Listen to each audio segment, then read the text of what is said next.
Historic preservation has become more and more over time recognized as an important aspect of our culture and our community lives, going back to, well, many centuries, frankly, but in this country, I think probably a seminal event was the involvement of Jane Jacobs in fighting back against Robert Moses in New York City and saving many of the neighborhoods there. That was the 1950s. In 1949, which I can personally state was a really wonderful year, the National Trust was formed, and its importance in this country has been really remarkable and profound. I'm really honored to be here today to announce that the National Trust for Historic Preservation has named the Juana Briones House to its 2010 list of America's 11 most endangered historic places.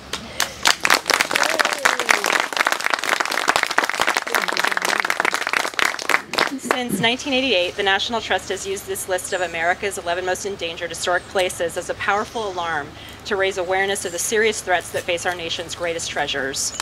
It has become one of the most effective tools in the fight to save the country's irreplaceable architectural, cultural, and natural heritage. The list, which has identified 222 sites since its inception, has been so successful in galvanizing preservation efforts across the country that in over 2 decades, only a handful of sites have been lost. Dozens of sites have been saved through the tireless work of the National Trust for Historic Preservation and preservation organizations across the country, and many more sites are on a path to positive outcomes. Here in the heart of the Silicon Valley, the property known as the Juana Briones House is a rare reminder of California's early Spanish and Mexican heritage and the story of a truly remarkable woman. Researchers and academics believe the core of the house is an 1844 adobe built by Briones, who was a rancher, a traditional healer, a single mother, and a successful businesswoman. One of the first residents of what is now San Francisco, Juana Briones was one of only 34 women documented to have owned property in early California, purchasing a 4,400-acre rancho that includes the land we're standing on right now. The Briones House site has a layered history that spans over 100 years, including what may be one of only 4 surviving encajonado-style adobe buildings in California. The surrounding 1.5-acre parcel is also thought to constitute an exceptionally rich historical archaeological site that promises new revelations about life in early California. Although past owners have carefully conserved the house as a community resource, today, sadly, this landmark sits abandoned, deteriorated, exposed to the elements, and threatened with demolition. The current owners have long wished to demolish the house despite its historic significance, and the research and educational opportunities it presents and the stories it can tell are in serious jeopardy. We hope that today's designation will raise awareness about the significance of the house and encourage a timely preservation solution that incorporates responsible stewardship, compatible use, research opportunities, and reasonable public access. The National Trust will be supporting local groups and partners in their effort to ensure that the site and the story of Juana Briones survive for future generations.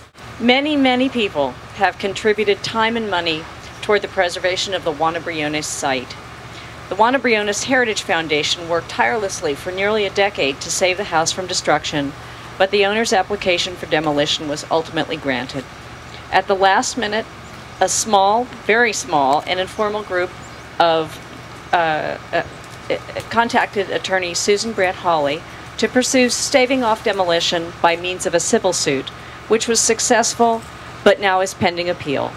Because the Juana Briones site continues to be threatened, we hope that its inclusion on the 11 most endangered historic places list brings renewed resolve to its many advocates.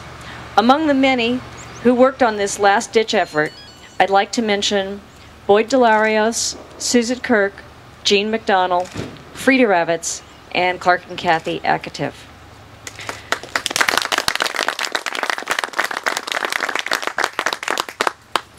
Jean McDonnell requested several years ago that past accept donations toward legal fees and fundraising efforts, and the board acceded gladly. Jean and her group of informals, as she calls them, are putting together ideas and a plan for saving the house. They want so much to see the property used to inform visitors of the significance of the architectural and cultural history embodied here at this special place. As in the past, when school children toured the house on a regular basis, this can be accomplished with sensitivity to the needs of the neighborhood. Now I would like to turn over the microphone to Jean McDonnell, who will talk about the importance of this site to California history and to women's history.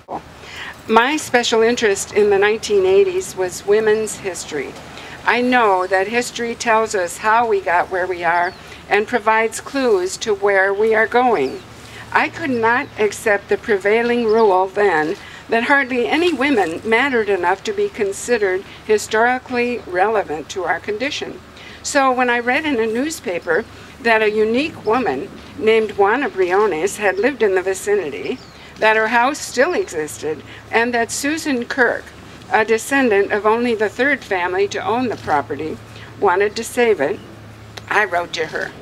That letter launched me on my 25-year connection, researching a biography of Juana Briones, who had not been entirely left out of history. She deserves to be remembered for the lesson that all of us can make a positive difference. It may not be an exaggeration to say that she persevered beyond any of her compatriots who were born under the governance of Spain, then lived under Mexico, and for the second half of her life had to learn to deal with American custom and law, and I could add language. She prospered under each regime and was notable also in that she honored and cared for people of any and all backgrounds, languages, races, status. She operated free of charge to her patients what amounted to a hospital in her own home at a time when there were no hospitals. It was this house, down the street from us today, that introduced me to Juana Briones y Tapia de Miranda and convinced me that the way history gets written and the places we manage to preserve matter in conveying physical knowledge of how the past morphs into the present.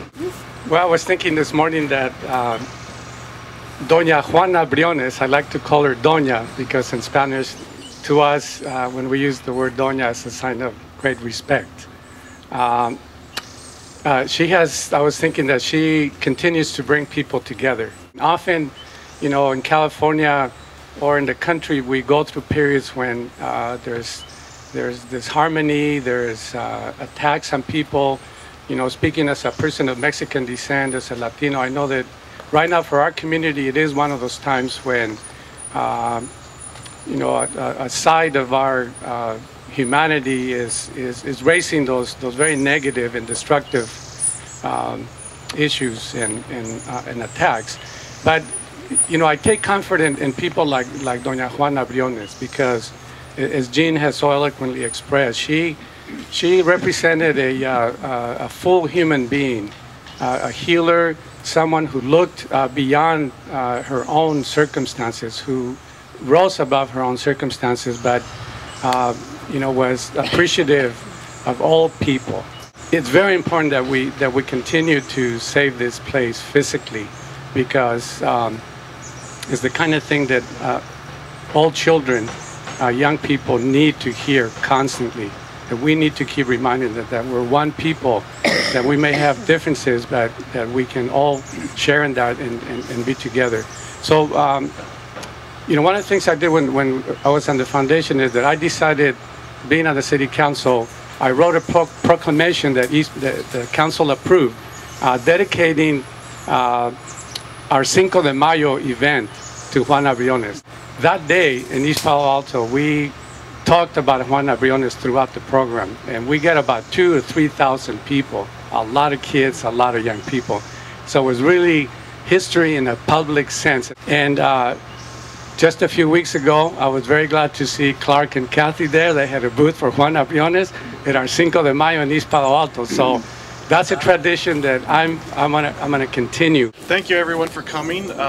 That concludes our event, but before you go, just a few quick words. We have a table over here with refreshments, including yerba buena tea, as well as some press packets and information about the house and the preservation efforts. And the actual house, if you don't know, is right up at the top of the hill on the right-hand side. So on behalf of the National Trust and Palo Alto Stanford Heritage, thank you for coming.